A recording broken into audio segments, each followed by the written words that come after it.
Kim Pao, muling nagpasabog, The Alibay ng Prime Video, top 1 agad sa Pilipinas. Kim Chiu, bagong level ang tapang sa role niya sa The Alibay. Paolo Avellino, mas lalong humusay. The Alibay, kinabaliwan ng mga netizens. Tara, kwentuhan muli tayo.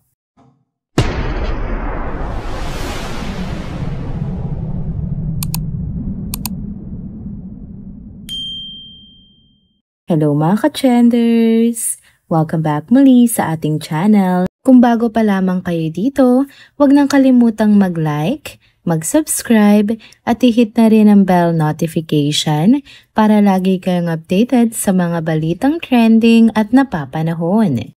Mga ka-trenders, grabe, hindi ko alam kung ready kayo sa chika ko ngayon kasi sobrang init nito sa social media. As in literal na trending at pasabog. Alam nyo ba kung ano yun?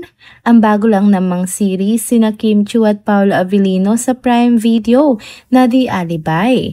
At guess what mga ka-trenders? Number 1 agad sa Prime Video Philippines. Oo, debut pa nga lang, top 1 na kaagad. Ang bilis. Paglabas pa lang ng The Alibay, parang sumabog na nga ang timeline ng mga fans.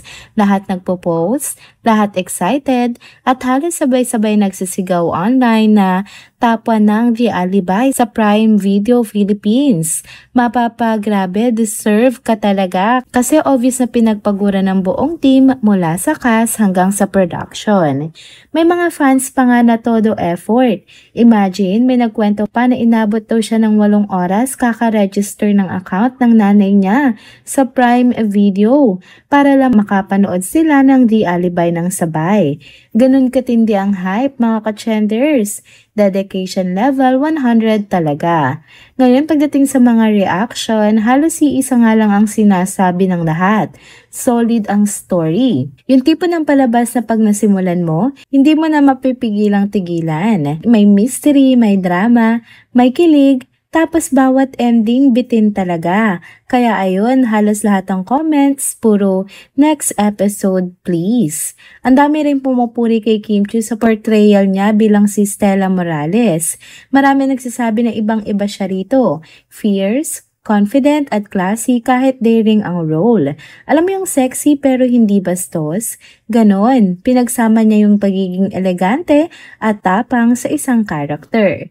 And honestly, walang ibang makakagawa nun kundi si Kim Chiu talaga. Si Paolo Avellino naman, as usual, hindi nagpapahuli. May presence, may lalim, at grabe rin ang chemistry nila ni Kim. Kahit simpleng tinginan lang, ramdam mo na agad yung tension at emosyon sa eksena. Kaya hindi nakapagtataka kung bakit sobrang hook ang mga fans sa tambalan nilang dalawa.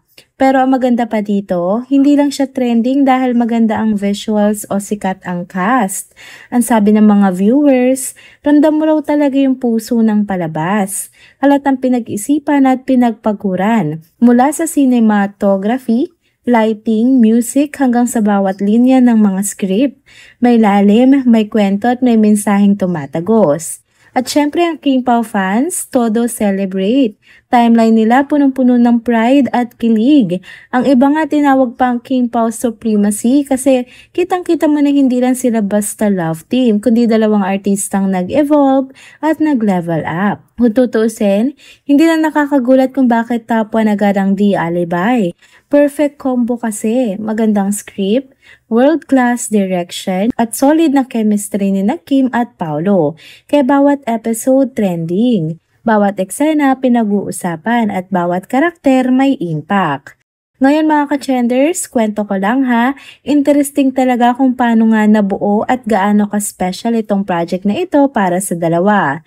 2 years matapos nga tayong kiligin at masaktan sa linlang, nagbalik nga sina Kim Chiu at Paolo Avellino sa Prime Video para sa bagong mystery thriller na ito. Pero bago pa nga ito, gumawa muna sila ng rom-com projects gaya ng What's Wrong with Secretary Kim at My Love Will Make You Disappear. Ang tawag nga ng fans sa kanila ngayon, Kim Pao. At sa totoo lang, ibang level na talaga ang tandem nila. Sabi nga ng mga taong malapit sa production, mas mature na raw ang partnership nila ngayon. Parehong focus, parehong dedicated, at pareho ring walang tigil sa pag-improve. Kaya kung mapapansin nyo, bawat project nila, mas nagiging natural, mas may lalim at mas may chemistry. At ito ngang The Alibi, ibang klase ang transformation ni Kim Chiu dito. Siya nga ay si Stella Morales, isang bar entertainer na dumadaan sa mabibigat na laban sa buhay. Para sa role na ito, nag-training pa talaga siya ng pole dancing. Imagine, ibang-iba ito sa mga roles niya dati. Sobrang tapang kasi kailangan niyang lumabas sa comfort zone niya. Yung scene pa lang na yon, pinag-usapan agad online, di ba? Milyon-milyon nga ang views ng trailer sa Prime Video. At lahat napahanga nga sa performance niya. Marami ang nagsasabi ito raw ang isa sa pinaka-mature at pinaka-powerful roles ni Kim sa buong karir niya. Si Paolo naman dito gumaganap bilang journalist, isa ring challenging role na matagal na raw niyang gustong gawin. Sa portrayal niya, ramdam mong pinag-aralan niya ang karakter. Bawat kilos sa tono ng boses, sakto, parang totoo. Isa pa sa nakakatuwang detalye, sa Cebu nga kinuna ng buong series. Hometown mismo ni Kim kaya may halong nostalgia habang nag-shoot siya. Kwento pa niya, pinatikim niya si Paolo ng mga Cebuano delicacies katulad ng ngoyong kasi hindi raw kumakain ng lechon si Paolo. Ang cute, no?